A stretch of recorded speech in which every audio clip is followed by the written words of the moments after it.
Hello, everyone, and welcome to your English Chat Pod. My name is Bella. I am so happy you are here to practice English with me today. This is my first time speaking to you on this podcast, and this is also the first solo episode of your English Chat Pod.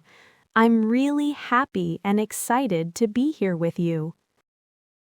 In this episode, we will learn something very important. We will learn how to introduce yourself in English.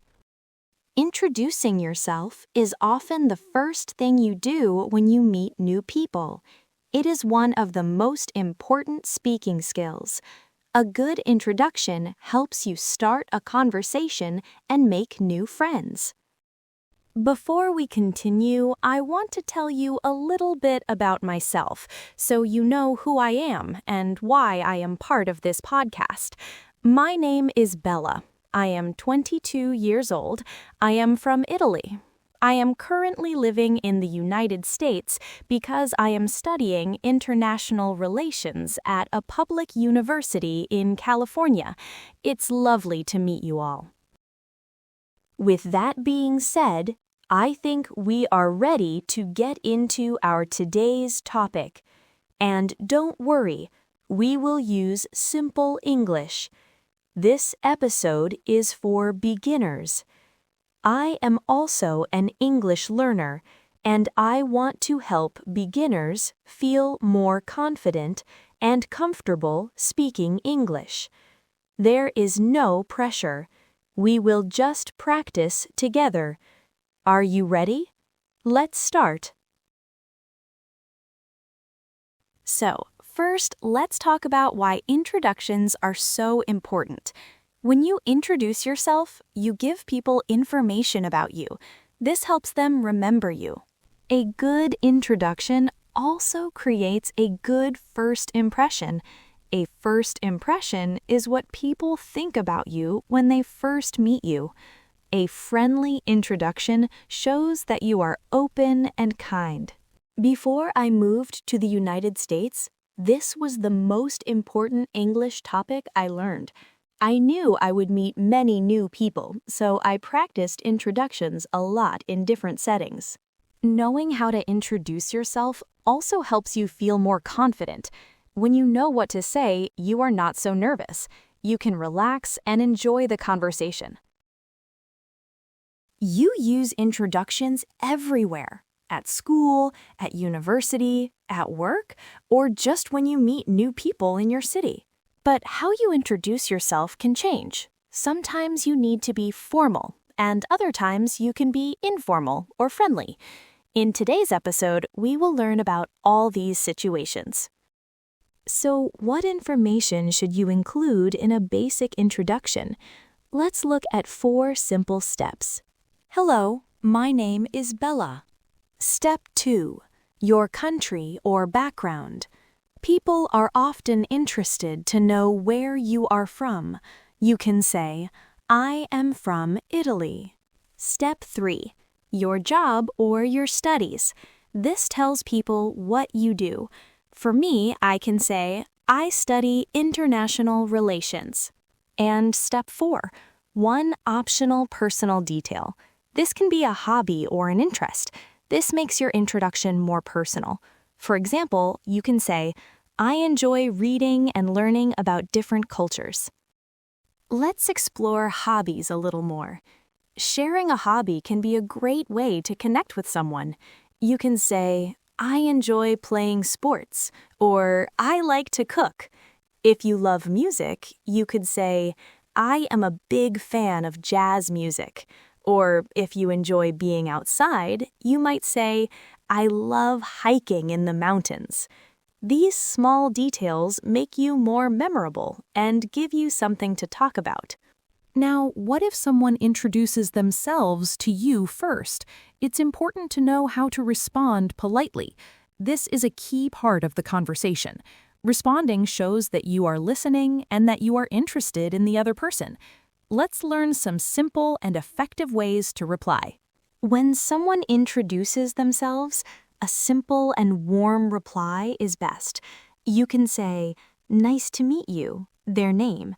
Using their name shows you were paying attention.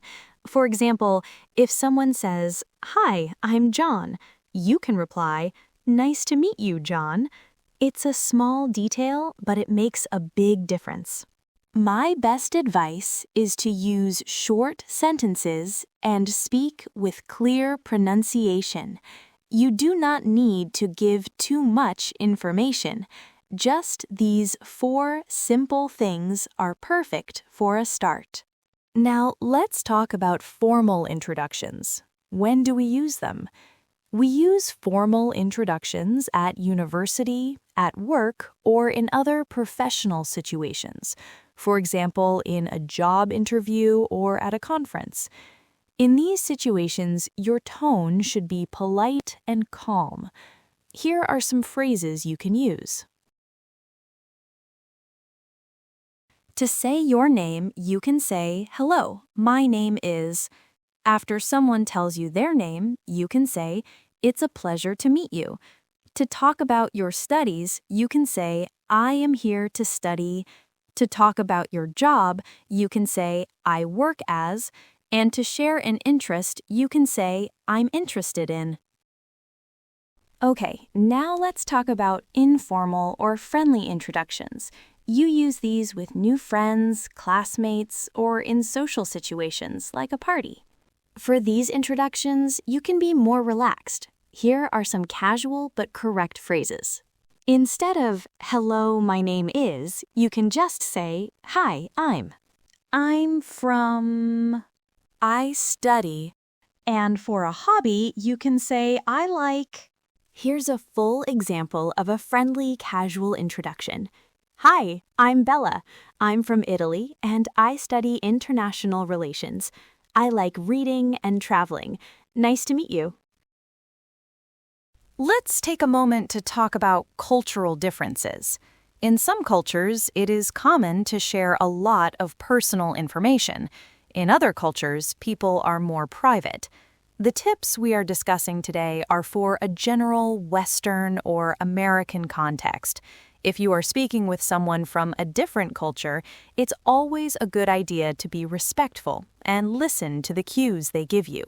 You can hear that the tone is more friendly, but the information is still clear and polite. You are not giving too much information, which is good. Finally, let's learn a few very useful situational expressions. These are short phrases you can use in many conversations. Nice to meet you. You say this when you meet someone for the first time. It is friendly and polite. You can use it in formal and informal situations. Nice to see you again. You say this when you meet someone you already know. It shows you remember them. It was nice talking to you. You say this at the end of a conversation when you are ready to leave. It is a polite way to say goodbye. Nice to meet you. Nice to see you again. It was nice talking to you. Great job today. We learned so much. My best advice for you now is to practice. Practice your introduction out loud. Try saying the formal version and the informal version. You can practice in front of a mirror or with a friend.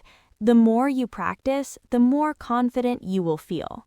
And please remember, simple English is good English.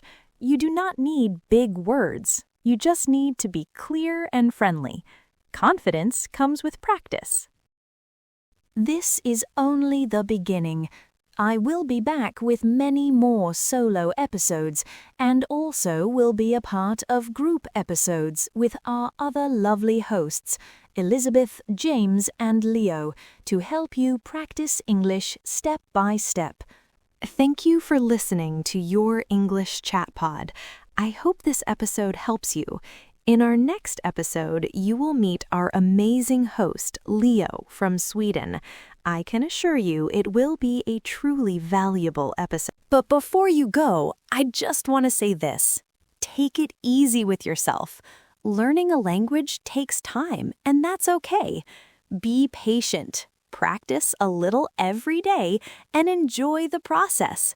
I wish you a really nice day, and I hope you feel proud of yourself for practicing today. See you next time.